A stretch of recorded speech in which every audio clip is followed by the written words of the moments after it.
കാലത്ത് കുടുംബ പ്രാർത്ഥന ഇല്ലാതെ തിയേറ്ററിൽ സിനിമയിലൊക്കെ ഇപ്പോൾ ഒളിച്ചിരുന്ന് കഴിഞ്ഞാൽ ഇന്നല്ലെങ്കിൽ നാളെ പിടി വീഴുമെന്ന കാര്യം ഒരു ഉറപ്പാണ്. എന്താ, നിങ്ങൾ പോക്കൃത്തരം കാണിച്ചില്ല.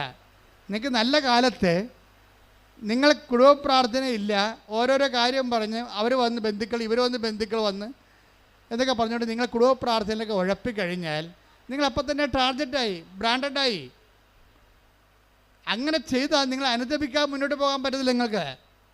അപ്പോൾ അത് നിങ്ങൾക്ക് നല്ല നട്ടെല്ലുണ്ടാകണം. എന്താ കാര്യം, എന്തെല്ലാം പ്രശ്നമുണ്ടാകും, ഏതെല്ലാം എംബ്രാം വന്നാലും ശരി, കർത്താവിൻ്റെ സമയം ഞാൻ നഷ്ടപ്പെടുത്തത്തില്ല. അവിടെ കോംപ്രമൈസ് ഒത്തുതീർപ്പ് ചെയ്യത്തില്ല. പ്രാർത്ഥിച്ച്, കർത്താവേ എന്റെ ജീവിതത്തിലെ എന്ത് തിരക്ക് വന്നാലും എത്ര വലിയ ആൾക്കാരുമായി കണ്ടുമുട്ടേണ്ടി വന്നാലും എന്റെ പ്രാർത്ഥനാ സമയം ഡാമേജ് ആകാതിരിക്കാൻ എന്നെ അഭിഷേകം ചെയ്യണമേ.